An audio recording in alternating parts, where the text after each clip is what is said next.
Coucou tout le monde, j'espère très sincèrement que vous allez tous et toutes très bien. On se retrouve aujourd'hui dans cette vidéo pour mes recommandations Journée Gold, ma petite wishlist.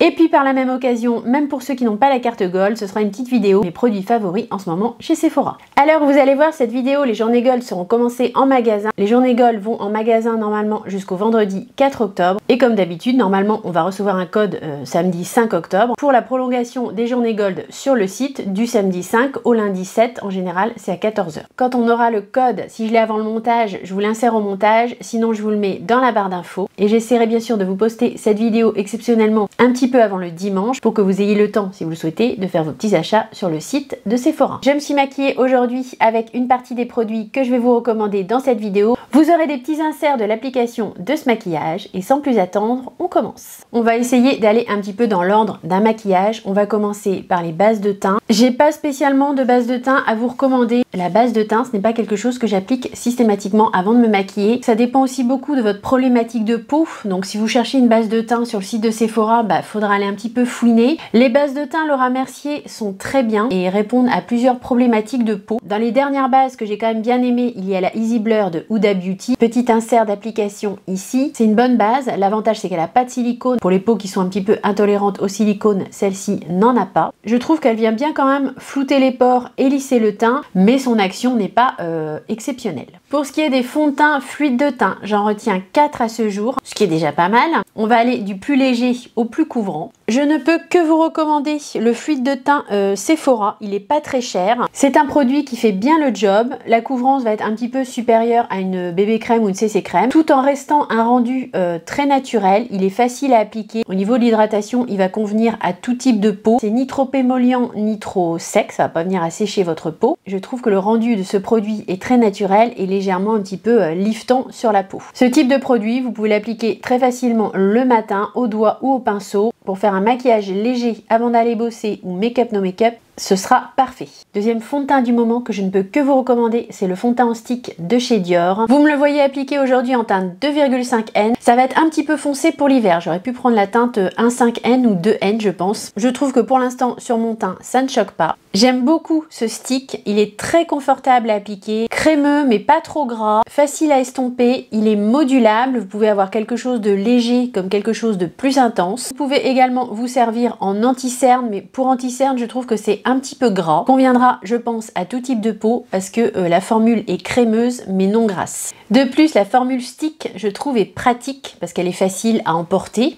Et du coup, c'est un petit plus. Si on veut passer sur un level au-dessus en termes de couvrance et de lissage de la peau, on a en ce moment le fond de teint Easy Blur de Huda Beauty. Moi, ce que j'ai retenu quand j'ai appliqué ce fond de teint, c'est qu'il avait vraiment un effet hyper floutant, hyper lissant. C'était vraiment visible à la caméra. J'avais la teinte 220N Custard. J'ai pas pu m'empêcher de racheter la teinte 110N Angel Food pour pouvoir en fait continuer à l'appliquer en été, en hiver et pouvoir faire des mélanges. C'est vous dire que j'ai quand même bien aimé ce fond de teint. C'est un fond de teint qui est modulable. Vous pouvez avoir quelque chose d'assez couvrant en rajoutant 2 couches, mais vous n'aurez pas d'effet de matière, vous n'aurez pas d'effet keki sur votre teint. Maintenant, de toute façon, les formulations des fonds de teint sont très bien faites et vous avez quand même assez peu de chances d'avoir un effet vraiment keki sur votre teint, même avec les fonds de teint couvrants. Je dois noter quand même que quand j'ai appliqué la base Easy Blur plus les fonds de teint, j'avais trouvé que du côté de mon visage où j'avais appliqué la base en dessous du fond de teint, ma peau était un petit peu plus repulpée. Et dernier fond de teint que j'ai testé, mais qui cette fois-ci va être un petit peu plus couvrant, mais toujours sans effet de matière, et sur ma peau mature ça a très bien fonctionné. Je l'ai pas en full size, je l'ai qu'en échantillon, je vous remets le full size ici. Donc il s'agit du fond de teint de Too Faced, le Born This Way Soft Matte. Je l'ai appliqué en teinte nude dans ma dernière vidéo. Si vous voulez voir l'application, je vous renvoie à ma dernière vidéo. C'est un fond de teint qui va s'adresser peut-être plus aux peaux mixtes à grasses. Néanmoins, moi en appliquant une base en dessous très émolliente, ça a très bien fonctionné. C'est un fond de teint qui est modulable avec une couvrance moyenne à haute, ce qui peut être très intéressant si vous avez des petites imperfections à cacher. J'ai pas la peau grasse, mais pour les peaux grasses, c'est un fond de teint qui normalement vient contrôler l'excès de sébum. Son plus à ce fond de teint, c'est qu'il ne fait pas d'effet de matière, mais que vous pouvez avoir pour autant une couvrance assez haute sur votre visage. Alors par rapport aux autres fonds de teint, peut-être que celui-ci, il va se voir un petit peu plus sur la peau. Enfin, quand je dis il va se voir, on va voir que vous êtes maquillé quoi. Le Soft Matte de Too Faced, il se rapproche plus bien sûr d'un fond de teint que d'un effet sérum ou CC crème. Néanmoins, le rendu reste tout à fait naturel. Je trouve vraiment qu'entre ces 4 produits là, il y a eu vraiment des belles sorties fond de teint ces dernières semaines avec des formules vraiment bien faites. À voir maintenant ce que vous cherchez cherchez comme effet un teint très léger ou une couvrance un petit peu plus importante, et puis avoir aussi bien sûr un petit peu par rapport à votre type de peau.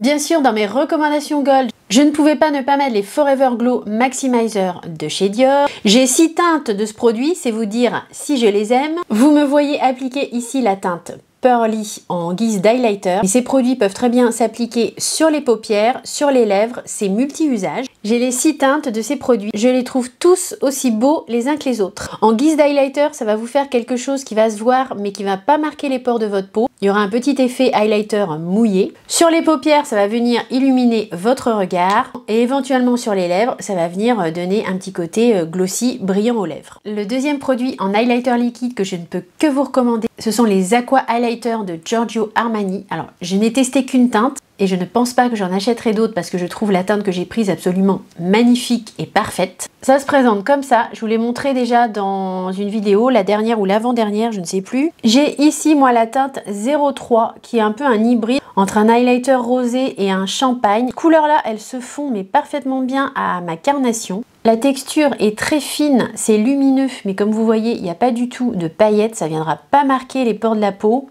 Ce sont des produits très fins et avec lesquels vous ne pourrez pas vous planter si vous voulez. Ça va être un highlighter qui va rester relativement discret. Au niveau correcteur et anti-cerne, j'ai rien testé qui m'a transcendé ces derniers temps à part celui-ci de chez Sephora. Alors c'est pas un anti-cerne, normalement c'est un correcteur, mais moi je m'en sers comme anti-cerne. C'est le Sephora Best Skin Ever, moi je l'ai en teinte 02 Pink.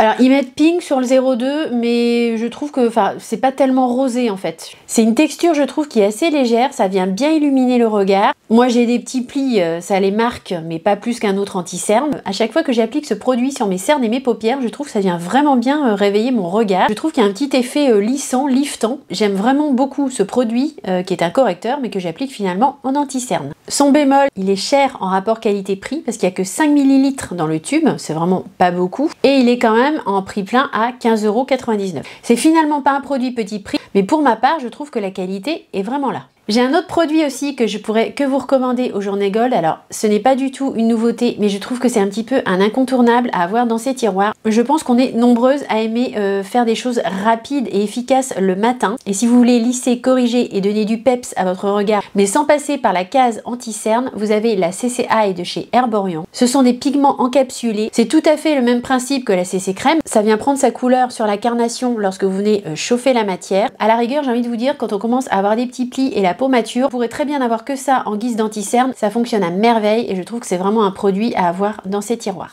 Pour les bronzers en stick ces derniers temps, il y en a vraiment 3 qui m'ont paru sortir du lot. Les bronzers et les contours de la marque Sephora. Ici, j'ai le bronzer dans la main en teinte 02 que vous me voyez appliquer en insert. Ces petits produits-là de Sephora, ils n'ont rien à envier des grandes marques. Ils sont crémeux, modulables, ils s'appliquent très facilement. Les teintes sont bien choisies. Vous avez ici la formule plutôt bronzer, teinte chaude, mais vous avez aussi le contour. Le contour qui est dans un packaging comme ceci, un petit peu plus gris marronné. L'autre, c'est des packaging blancs. Et ici, pour les contours, c'est des packaging beige. J'ai retenu aussi le bronzer en stick de chez Dior. Moi, je l'ai dans une teinte assez foncée. J'ai la 03 Medium. Mais comme c'est modulable, ça fonctionne très bien sur ma carnation. Là, c'est bien foncé parce que j'ai passé 2 couches. Mais comme je vous dis, c'est très modulable. Si vous vous souvenez, on l'a appliqué dans une vidéo dernièrement et ça s'est très bien passé. Et enfin, je retiens le bronzer en stick de chez Too Faced. Moi, je l'ai en teinte chocolate mousse. Pareil, ça se fond bien à la peau, c'est modulable. Ces 3 bronzers, ils ont un petit peu les mêmes caractéristiques, je trouve. Les 3 modulables, ils font aucun patch, c'est crémeux, ça se fond bien à la carnation. De mémoire, ça peut s'appliquer sur teint poudré, bien que ce soit des produits crème. C'est toujours mieux d'appliquer avant votre poudre, mais ça marche aussi sur la poudre. Voilà ici la teinte chocolate mousse. Ici on a le bronzer Sephora en teinte 02. Ici on a le contour en stick de Dior en teinte 03. Et ici on a le stick de Too Faced en teinte chocolate mousse. Ça peut peut-être vous donner des petites indications au niveau des teintes. On a eu en fait ces dernières semaines beaucoup de sorties pour tout ce qui est texture crème et liquide en fait. Beaucoup plus qu'en poudre je trouve. En poudre vous allez voir j'ai pas grand chose à vous recommander en fait. On va être plus sur des produits crème en fait. On va maintenant passer au blush crème. Pareil, j'en ai 3 qui sortent du lot. On a les blushs liquides Unreal de Hourglass. Vous me voyez appliquer ici la teinte Moment. Je l'ai aujourd'hui sur mon teint. Ce sont des highlighters très liquides qui vont vous donner un petit effet Peau crémée, peau repulpée, ça se fond bien à la peau, c'est modulable, c'est pigmenté mais pas trop. On peut pas se planter avec ces blushs là, ça va pas venir vous faire des taches, vous savez que vous allez plus réussir à enlever. C'est fluide, ça s'applique très bien et le rendu est très naturel. J'en ai deux teintes, j'ai Scene et Moment. Moment qui est plus dans les tons orangés, Scene qui est plus dans les tons rosés. Ils sont parfaits, je les trouve sublimes. Nous avons également les blushs de chez Armani. Les Luminous Silk Cheek Tint, j'en ai 3 teintes. Ces blushs, c'est un petit peu la même chose, avec peut-être un effet un petit peu plus liftant et plus poudré. C'est très modulable, facile à appliquer, crémeux, les teintes sont jolies. C'est pigmenté mais pas trop. Avec ces produits-là, pas de gaffe possible. Je vous rappelle également que tout ce qui est produit crème liquide pour les peaux matures ou les peaux qui ont un petit peu de texture, ça va être mieux que tout ce qui est texture poudre et qui va venir marquer davantage. Avec tout ce qui est produit liquide et crémeux, on va avoir un fini plus naturel, plus smooth. Donc ces petits blushs de Armani, je ne peux que vous les recommander aux Journées Gold. Et troisième blush crème que j'ai beaucoup apprécié aussi, mais un petit peu moins, mais qui vient quand même en troisième position, ce sont les Make Me Blush Yves Saint Laurent. Alors YSL, faut dire maintenant, mais bon, on va pas faire polémique. Ils sont pareils, faciles à appliquer, très crémeux, petit effet, liftant, teint poudré, etc. C'est un peu les mêmes formulations. Mais attention, je trouve que ceux-ci sont quand même plus pigmentés, sèchent plus vite et se travaillent un peu moins bien. Vous me les avez vus appliquer en vidéo, j'avais eu plus de difficultés avec ces blushs-là. Le plus de ces blushs, je trouve que les teintes sont très jolies, un petit peu originales. Il y a notamment une teinte lavande claire que je trouve très intéressante. On peut facilement mélanger les teintes entre elles pour venir en créer de nouvelles. Et ce petit côté-là, pour ces blushs, me plaît beaucoup. On va maintenant passer aux produits poudre. Vous allez voir, il y en a beaucoup moins. Pour l'highlighter des derniers produits que j'ai vraiment aimé chez Sephora, ça va être l'highlighter en poudre demi-glow de chez Fenty Beauty. Moi, je l'ai en teinte Prosecco. Vous me le voyez appliqué ici en insert. C'est vraiment un bel highlighter poudre. Il est bien pigmenté et pas spécialement discret. Hein. C'est un highlighter qui va être quand même assez voyant. De ce fait, ça va forcément marquer un petit peu les pores de la peau, les imperfections, la texture de peau. C'est normal. Vous mettez de la lumière là où il faut pas, ça marque. C'est logique. Hein. Ça fera ça avec tous les produits lumineux en poudre. On fera ça plus avec les highlighters poudre que les highlighters crème. Là, aujourd'hui, on voit que j'ai mis de l'highlighter. Forcément, j'ai mis crème plus poudre. Donc là, on voit de l'espace, je pense. Et on voit les pores de ma peau, on voit un petit peu la texture de ma peau. Néanmoins, je trouve que ça reste un des plus beaux highlighters poudre que j'ai testé sur le site de Sephora. Pour les bronzers, j'en ai deux à vous recommander. Tout d'abord, les bronzers de la marque Sephora, les bronzers mat, comme celui-ci. Ici, j'ai la teinte 01. Ces bronzers là, ils ont un effet crémeux satiné, ils sont très jolis. Ce sont des bronzers petit prix, très intéressants. J'essaye de vous montrer à peu près ce que ça donne. Vous voyez, il y a un petit effet crémeux, satiné. Ce n'est pas très poudreux, il vous faudra un pinceau assez dense pour les prélever, mais ça s'applique très bien, ça se fond très bien à la peau. Vous ferez pas de taches avec ce produit, c'est facile d'application. C'est pas comme les Butter Melt de NYX là, moi ces produits-là, mais j'ai vraiment pas réussi à les dompter quoi. Dès que je les appliquais sur ma peau, j'avais une grosse tache, enfin, vous n'aurez pas du tout ce problème-là avec les bronzers mat de Sephora. Ces bronzers existent aussi en version satinée. Moi j'avais moins aimé, j'avais préféré de loin la version mat. Autre bronzer poudre qui pour moi est sorti du lot ces dernières semaines, ça va être le bronzer de chez Lancôme. Au niveau du nom, c'est le CO Skin Transforming Bronzer. Je vois, mais avec mes lunettes, je vois mieux, donc je ne saurais pas vous dire de bêtises. 03 Light Medium. Ici, j'ai la teinte 03 Light Medium qui n'est pas si foncée que ça. Hein. Comme vous voyez, ça reste une teinte assez claire. Ces poudres-là, alors c'est vraiment de la poudre. Ça va pas être une texture crémeuse comme le Sephora. Vous pouvez les prélever avec un pinceau très fluffy, très souple. C'est une poudre très aérienne qui sera facile à diffuser sur la peau. C'est pareil, c'est modulable et vous ne ferez pas de taches sur votre peau. C'est pas le même prix ni la même formulation que le Sephora. On est sur deux produits complètement différents mais qui ont tous les deux des caractéristiques intéressantes. En blush poudre, figurez-vous que j'ai rien trouvé à vous proposer. J'avais essayé les Contour & Glow de chez Dior. J'avais pris la teinte 257, je l'ai revendue parce que j'ai pas du tout aimé. L'highlighter était bourré de paillettes, marqué les pores de la peau, difficile à prélever. Le blush, même topo, il se voyait pas et très difficile à prélever. J'ai préféré revendre ce produit. Du coup là, moi je vous le conseille pas du tout. On n'est plus dans les bronzers mais je reviens quand même sur ce produit. J'ai quand même bien aimé la teinte sang ici. L'highlighter, je trouve, est un peu plus fin, il se prélève mieux et il est un petit peu plus crémeux. Et le bronzer, enfin c'est un contour plutôt, il a vraiment une jolie couleur. Ça, je pourrais m'en servir en hiver. J'ai gardé ce duo et je peux vous le conseiller. Mais sachez que le contour, il est très très clair. Je vous recommande pas spécialement ce produit, il est bien, mais pour du Dior, je trouve pas que ce soit extraordinaire. Pour en revenir au blush, bah non, j'ai rien trouvé d'extraordinaire. Si, il y avait le Hot Chic de chez Fenty, mais malheureusement c'est une édition limitée, il se fait plus. C'est ce blush là que j'aurais retenu à la rigueur chez Sephora pour les journées gold. Donc non, j'ai pas vraiment de blush à vous conseiller. Si je devais mettre un blush poudre dans mon panier, je testerais peut-être les blushs Dior Backstage qui ont l'air assez crémeux quand même et assez satinés. Je serais tentée aussi de tester les nouveaux blushs Tarot de chez Chanel, mais plus parce que voilà, le packaging est joli et plus pour le test. Je sais pas ce qui va. La couleur lavande là, je dois dire qu'elle m'intrigue. Mais pour autant, je sais pas si j'irai me lancer là-dedans. Donc pas spécialement de recommandations blush poudre. Je peux vous redire les blushs Valentino qui restent au-dessus du panier et qui sont très chers, donc qui peuvent être sympas à tester aux journées gold. Peut-être j'ai zappé, hein, peut-être qu'il y en a un que j'aurais pu vous recommander, mais là ça m'a pas tilté quoi. Pour les poudres, je peux vous recommander cette poudre de chez Rare Beauty. C'est une poudre compacte que je trouve pas mal du tout. Elle est assez légère, assez fine. Elle fera pas des miracles en termes de matité, mais elle va quand même bien venir flouter votre peau et laisser passer la lumière. Ici la teinte que vous voyez, c'est la teinte Natural. Elle va pas faire d'effet poudré sur le teint, elle va venir lifter un petit peu, illuminer un petit peu. Elle est compacte, facile à emporter, elle prend pas de place. Elle a pas mal d'atouts cette poudre compacte. Ce qu'on pourrait juste lui reprocher, c'est qu'il n'y a pas de houppette à l'intérieur. C'est vrai que pour faire des retouches, ça peut être pratique. Ici en insert, vous allez me voir appliquer la poudre The Professional de chez Benefit. Je vais vous relire les caractéristiques de cette poudre. C'est une poudre qui vient flouter les pores, lisser le grain de peau. Elle se veut translucide et ultra fine. Elle a un fini naturel mat, sans effet sec. Elle est pas waouh, mais elle fait bien le job. Par contre, moi j'ai pas la peau grasse, donc je peux pas vous dire si elle va vraiment absorber le sébum et si elle a vraiment un pouvoir matifiant dans le temps. Je suis pas sûre qu'elle soit ultra matifiante. Visuellement, j'aime beaucoup le packaging, mais je trouve que c'est un tamis classique et en fait, dès que vous l'ouvrez, il y a un petit peu toute la poudre qui sort. C'est pas plus étudié que ça, si vous voulez, au niveau du tamis. Autre poudre par contre que je ne peux que vous recommander à 200%, je reviens dessus à chaque fois, mais je crois que c'est vraiment ma best poudre ever. C'est la poudre Prisme Libre de chez Givenchy. Je l'ai en 3 déclinaisons de teintes. Cette poudre, je l'adore. Elle vient fixer votre teint, elle vient matifier légèrement, elle donne de la lumière, elle floute, elle est hyper naturelle, hyper fine. Cette poudre libre de Givenchy, c'est vraiment ma poudre libre préférée.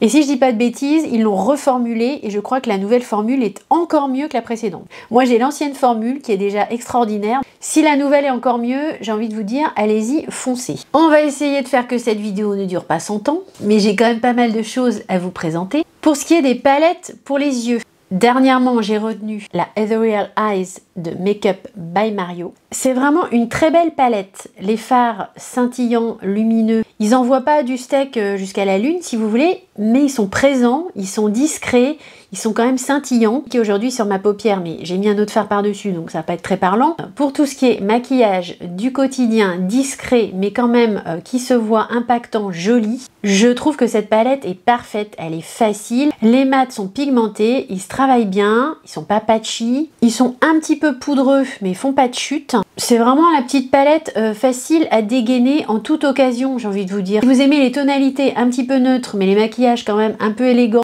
mais qui se voient quand même, entre guillemets, je trouve que cette palette est très bien. Donc moi, je ne peux que vous la recommander. Une autre très belle palette que je vous recommande à choper sur le site de Sephora, c'est la palette que Tarte a sortie pour son 25e anniversaire. Vous me l'avez déjà vu présenter en vidéo, on avait fait un maquillage avec. Cette palette, c'est une petite pépite. Enfin, une grande pépite. Vous avez à l'intérieur 28 fards, dont des mats, des lumineux, des duochromes. Les fards lumineux de cette palette, ils sont très impactants, ils se travaillent bien au pinceau, et ça pour moi c'est un gros plus. Les fards mat, ils se travaillent très bien, ils sont pas trop poudreux, elle est facile à utiliser, vous ferez des maquillages propres et nets. C'est presque la palette idéale des débutants en fait, parce qu'il y a tout dedans au niveau des couleurs, vous pouvez tout faire, mais comme je vous dis, elle est impactante et facile à utiliser. On l'a pas tellement vu passer cette palette, mais c'est bien dommage parce qu'elle est vraiment très très belle. Après les palettes, il y en a tellement, voilà, qu'est-ce que je pourrais vous recommander? Je pourrais aussi vous reparler de ces petites palettes de chez Rabanne, là, les petits quads de 4 couleurs qui sont assez surprenants parce que les fards lumineux sont bien impactants et les fards mat se travaillent très bien et notamment ce phare là ici, mais je le trouve vraiment parfait pour faire tous les creux de paupières. Ça se travaille à merveille, ça fond sur la peau. Le packaging est sympa et les fards sont vraiment de bonne qualité. Voilà, en palette, j'ai rien de plus à vous recommander. Je vais pas aller vers les Natasha Denona parce que je vais vous avouer franchement que Natasha Denona là, elle m'a perdu avec ses palettes. Hein. I need a nude, I need a warm, I need a... J'en peux plus moi. Je n'en peux plus de ces déclinaisons de palettes. Je vais peut-être me faire des ennemis hein, pour celles qui aiment Natasha Denona. Je respecte vos goûts et vos choix, mais moi j'en peux plus. Peut-être que ça va revenir, hein. Peut-être qu'elle va en sortir une qui va me plaire et que je vais craquer. Mais là, elle m'a perdu. C'est pas compliqué, quand elle sort une palette, j'ai l'impression de voir toujours la même. En plus, franchement, elle se fait plaisir hein, au niveau des tarifs. Quand vous comparez aux palettes que vous pouvez trouver sur les marques indie, ou même les palettes petit prix, les palettes Beauty Bay. Maintenant, on trouve vraiment des super fards à petit prix. Les fards Juicy que vous trouvez sur Yestal. C'est perso, hein, il reste des belles palettes chez Natasha Denona. Moi, j'en ai plein et j'en ai plein que j'adore. J'ai l'impression de revoir tout le temps la même palette. Au niveau de la qualité, j'ai pas l'impression qu'elle essaye d'upgrader le level, si vous voulez. C'est toujours la même qualité. Et au niveau du prix, ça reste des palettes quand même très chères. Je boycotte cette fois-ci Natasha Denona pour les journées Gold. Je me réconcilierai peut-être, mais là, non. Entre la Gold, qui est moins belle que la première édition, pourquoi elle a pas refait la même palette? Elle était magnifique la palette Gold, la première. Il y avait des bleus canards qui étaient superbes, les dorés étaient magnifiques. Là, la version qu'elle a ressortie, elle me paraît quand même un peu plus fadasse. Pourquoi elle a pas ressorti la Gold palette d'origine, quoi? Elle se foule pas en fait, quoi. Elle veut pas se fouler, quoi, en fait. Bref, je pense qu'il faut boycotter Natasha Denona pour le moment. On y reviendra peut-être plus tard, mais en ce moment, ces palettes me saoulent. Fermons la parenthèse sur les palettes. On va maintenant passer aux fards mono. Je ne peux que vous recommander une fois de plus les fards mono Colorful Effect de chez Sephora. Il y a plein de déclinaisons, plein de couleurs qui sont très belles, très intéressantes, plein de finis aussi. Il y a des finis plus métallisés, des finis plus pailletés. Ce sont des fards mono abordables et certains sont vraiment ultra crémeux d'une qualité. Ça vaut Natasha Denona tous les jours. Non, sérieusement, il y a des fards dans la gamme Sephora Collection qui sont magnifiques. Ici, on est sur le fard Twinkle Twinkle. On était beaucoup à avoir craqué sur ce fard. C'est vrai qu'en topper, il est vraiment très beau. Mais dans la gamme, vous avez plein d'autres fards très intéressants. Bien évidemment, comme on parle de fards mono, vous vous doutez de quoi je vais vous parler maintenant. De ces petits fards de Too Faced, les Disco Crush, qui sont en prix plein à 34 €. Autant vous dire que pour des fards mono, c'est vrai, ils sont chers. Avec un moins 25%, ce serait plus sympa. Mais ces petits fards-là, punaise, j'y reviens très souvent. En insert ici, vous me voyez appliquer la teinte Magic Sprinkle. J'adore ces fards à paupières. Alors certes, ce sont des paillettes, mais elles tiennent bien sur les paupières. Je l'ai appliqué là, par-dessus les fards à paupières de Make Up by Mario. J'avais pas spécialement de base à paillettes. Et ben j'ai pas de chute en fait. Le rendu de ces fards est vraiment très beau. C'est vraiment une belle réussite. Et moi, ce que j'apprécie énormément, c'est qu'ils s'appliquent très bien au pinceau. J'ai 4 teintes. J'ai Fairy Dust, j'ai Show Off, Magic Sprinkle et Mystic Pink. C'est très perso, mais finalement, je pense que la teinte que j'aime le moins, c'est Mystic Pink, parce que je trouve qu'elle est un peu moins crémeuse que les autres et un peu moins liée que les autres. J'ai l'impression que la formulation de Mystic Pink est un peu moins facile à appliquer. Si vous aimez les fards pailletés, impactants, vraiment, vous pouvez foncer sur les Disco Crush de Too Faced. Ils sont, et je ne suis pas la seule à le dire, exceptionnels. Et si vous avez peur aussi un petit peu des paillettes, bah, ils sont pas too much. Vous voyez, là, j'ai appliqué Magic Sprinkle. J'ai des paillettes sur mon regard, mais ça reste très portable au quotidien. Moi, je sors comme ça sans problème. Pour moi, ça passe tout à fait en maquillage de jour, de tous les jours. Si j'ai le temps le matin, ça me pose aucun problème d'appliquer ces fards-là et d'aller bosser avec. Ce que je veux dire par là, c'est que ce n'est pas too much, ce sont des paillettes qui restent quand même assez fines et très portables. Si vous cherchez des crayons pour vos paupières, vos muqueuses, pour les traits de liner, peut-être plus pour les muqueuses et le ras de cils inférieur, je trouve que les crayons eyeliner Sephora 12 heures rétractables sont vraiment très bien. Ils sont gras, ils marquent bien sur les fards, ils sont faciles à estomper. Vous avez un petit embout mousse à l'extrémité du crayon si vous voulez venir un petit peu smousser votre ras de cils inférieur. Vous avez également le taille-crayon intégré. Ce sont des crayons rétractables, ils sont assez gras. Comme je vous dis, ils marquent bien les paupières. Pour des crayons petit prix, avec un moins 25% en plus, ça vaut vraiment le coup. Je les ai pas tous, mais vous avez en plus une déclinaison de teintes sur le site qui est vraiment assez importante. Pareil, si vous cherchez des eyeliners liquides, ceux de la gamme Sephora, donc les eyeliners liquides intenses sont très bien. Vous me voyez appliquer ici la couleur Satin Dark Navy, c'est un bleu marine. Quand vous avez les yeux marron vert, je trouve que de mettre du bleu marine en ras de cils supérieur, ça vient faire un petit peu ressortir le vert de l'iris. Alors moins que le prune, mais je trouve que ça marche aussi avec le bleu marine. Ce sont des liners bien pigmentés, il y a un petit effet métallisé. Ils sont faciles à appliquer et je trouve qu'ils marquent très bien sur le ras de cils supérieur. Si vous cherchez des eyeliners colorés petit prix, ceux de Sephora sont très bien. Le mascara qui remporte la palme et que je ne peux que vous recommander d'acheter aux Journées Gold, en prix plein il est assez cher, il est à 34 €, c'est pour ça qu'aux Journées Gold il vaut vraiment le coup. Ce mascara, vous me le voyez appliqué ici, il fait volume plus, il fait longueur et sa troisième particularité, et c'est là qu'il coche toutes les cases, il vient vraiment bien galber les cils, recourber les cils et il fait tenir la courbure. La brosse est en poils synthétique, ce ne sont pas des picots plastiques, il fait pas de pâté. Moi j'ai assez souvent ce problème là avec les mascaras en fait. Quand j'applique du mascara, je sais pas comment je me débrouille, j'en mets quasiment tout le temps sur ma paupière en fait. J'ai remarqué surtout avec les brosses en picot plastique. Après je suis obligée de venir gratter avec un goupillon. Surtout si vous avez déjà fait vos yeux, c'est embêtant. J'ai pas du tout ce problème là avec le mascara de Charlotte. Et comme je vous dis, volume, longueur et courbure.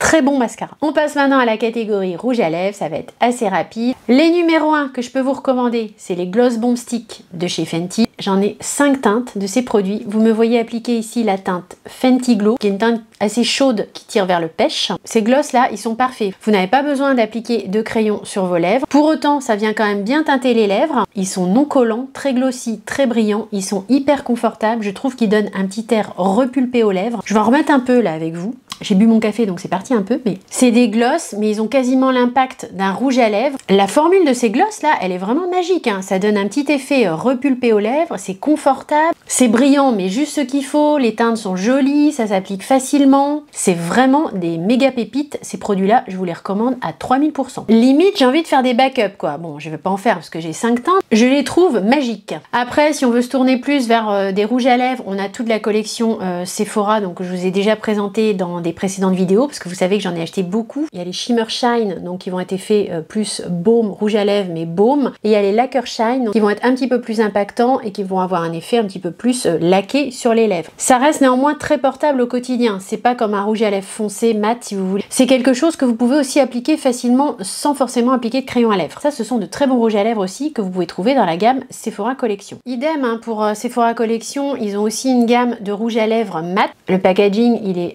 plus comme ceci pour les rouges à lèvres mat. Il y a plein de couleurs sur le site. J'ai plusieurs aussi de leurs rouges à lèvres mat et je les trouve très bien. En termes de rouge à lèvres, chez Sephora, vous trouverez des petites pépites sans aller vous ruiner. Je pourrais aussi vous recommander les Satin Lipstick de Make Up by Mario qui sont de très bons rouges à lèvres mat satinés. On a aussi tous les Charlotte Tilbury hein, qui sont de très beaux rouges à lèvres. Je suis pas très experte moi en rouge à lèvres parce que j'en mets pas souvent. Je peux pas avoir des recommandations super pertinentes à vous faire, mais voilà, je sais que les Make Up by Mario, les Charlotte Tilbury, tous ces rouges à lèvres là, vous pouvez pas trop vous planter et c'est vrai qu'avec un moins 25%, ça passe quand même mieux quoi. On va terminer cette vidéo par ma wishlist. Vous vous doutez bien que j'ai quand même 2-3 produits à mettre dans mon panier. La wishlist n'est pas trop longue et je suis pas sûre de toute façon que je vais tout mettre dans le panier, je ne pense pas. J'achète beaucoup de maquillage pour vous faire des tests, donc forcément, arrivé aux Journées Gold, j'ai pas une wishlist énorme. Mais j'en ai une petite quand même que je vais vous partager ici. Je vous mets le visuel ici, dans ma wishlist. J'ai mis cette nouvelle palette de Make Up Forever. C'est une palette avec 6 highlighters crème et 6 blush crème. Je trouve les teintes magnifiques. J'ai déjà 2 palettes comme ça de Make Up Forever. J'ai la teinte claire et la teinte foncée. Ce sont des palettes multi-usages. Vous pouvez faire votre teint, votre anti-cerne avec, votre blush, votre highlighter. C'est assez génial, c'est super pratique parce que vous pouvez mélanger les teintes, notamment quand vous êtes maquilleur professionnel. Bon, c'est pas mon cas. D'ailleurs, ce sont des palettes à la base faites pour des maquilleurs pros. Donc ça va pas forcément intéresser tout le monde. Je trouve que celle-ci, elle peut être peut-être plus abordable pour tout le monde en fait parce que les teintes sont très jolies. Hein. Jolie pru. Elle me fait vraiment de l'œil. À 83 € non, mais avec un moins 25%, il y a de fortes chances que je craque là quand même. Dans ma wishlist, j'ai également mis les Press On Nail de chez Sephora. Sephora a apparemment des ongles Press On Nail sur son site. J'aimerais bien tester, j'aimerais bien voir ce que ça donne. Il n'y a pas beaucoup de déclinaisons de couleurs. Hein. Franchement, il n'y a pas beaucoup de choix. Peut-être que ça va s'agrandir après, mais de ce que j'ai vu, il y a juste du rouge et du noir, je crois. Peut-être il y a une autre couleur couleur, mais je sais plus trop laquelle. Je suis assez tentée de les tester en rouge pour voir s'ils tiennent bien, si les adhésifs sont bien. Enfin, j'ai envie de tester. Dans ma wishlist, j'ai également mis la palette de Make Up by Mario, la Master Matte. Comme j'ai beaucoup aimé la Ethereal Eyes que je vous ai conseillé dans mes recommandations, bah, je suis assez tentée d'avoir la version matte. C'est vrai que pour faire tout ce qui est fard de transition, c'est facile. Un beau maquillage avec que des mats sur les yeux, c'est très joli aussi. On peut faire des choses très lumineuses sans avoir recours aux paillettes. Des palettes que de mat, je dois en avoir. J'ai notamment chez Natasha Denona, mais Natasha Denona, les grandes, là, les premières, j'ai râlé tout à l'heure sur Natasha Denona, mais elle nous a fait des palettes, mais des pépites quoi. Je vous les montre, on est là pour papoter maquillage. J'ai la Biba palette ici de Natasha Denona, qui est une magnifique palette avec beaucoup de mat. J'ai également la Safari palette. Bon là, ce sont plus des mats de couleur, mais cette palette, il y avait de la recherche là au niveau des teintes, Natasha quoi. Il y avait quelque chose dans cette palette. Si vous regardez bien, cette palette, elle est très belle quoi. Vous n'avez pas l'impression de voir le même fard sur tous les pans. Pour en revenir à la Master Matte, il y a 12 mats de ton chaud et froid. Je suis assez tentée de me la prendre. Est-ce que je vais la prendre? C'est pas sûr, hein. Mais elle est dans ma wishlist. J'ai également mis l'huile démaquillante de chez Sephora parce que j'aimerais bien la tester. J'aime bien me démaquiller avec des huiles et je crois que j'en ai une qui est en train de se finir. J'ai mis également le fond de teint Born This Way de Too Faced en teinte nude parce que je l'ai testé mais sur l'échantillon. Je l'ai pas en full size. Si je vous l'ai mis dans les recommandations, c'est que j'ai beaucoup aimé ce fond de teint. Ce serait pas trop raisonnable de l'acheter parce que j'ai déjà des fonds de teint finis et je sais très bien que je vais pas les finir. Donc aller en racheter un autre, c'est vraiment pas raisonnable. C'est dans ma wishlist, c'est dans mon panier. Si je suis raisonnable, je vais pas le prendre. Non pas qu'il est pas bien, mais que j'ai déjà dans mes tiroirs des beaux fonds de teint à finir et qu'au quotidien en plus, je suis plutôt CC et bébé crème. Et dernier produit que j'ai mis dans ma wishlist, j'ai mis un Make Me Blush de chez Yves Saint Laurent. J'ai mis la teinte Lavender Lust, c'est une teinte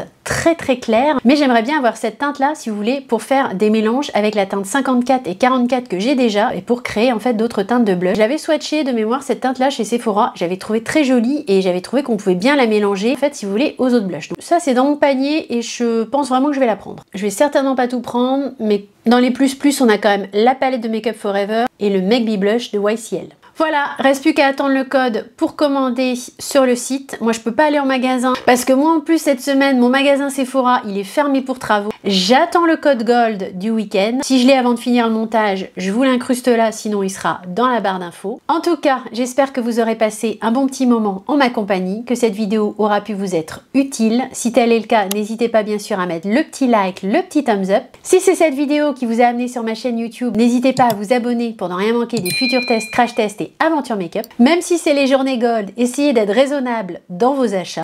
Ça, c'est l'hôpital qui se fout de la charité. Vous connaissez l'adage, faites ce que je dis parce que je fais. Essayons, plus sérieusement, essayons quand même d'être raisonnable entre guillemets, de regarder ce qu'on a déjà dans nos tiroirs avant de trop craquer. Même si c'est vrai que les journées gold, si vous êtes gold, c'est quand même l'occasion de se faire plaisir. J'ai eu beaucoup de plaisir, comme toujours, à filmer cette vidéo pour vous. J'ai très hâte de vous retrouver dans la prochaine. Je vous attends dans les commentaires, j'ai très hâte de savoir pour quel produit vous allez éventuellement craquer aux journées gold. Je vous fais de gros bisous et je vous dis à très vite.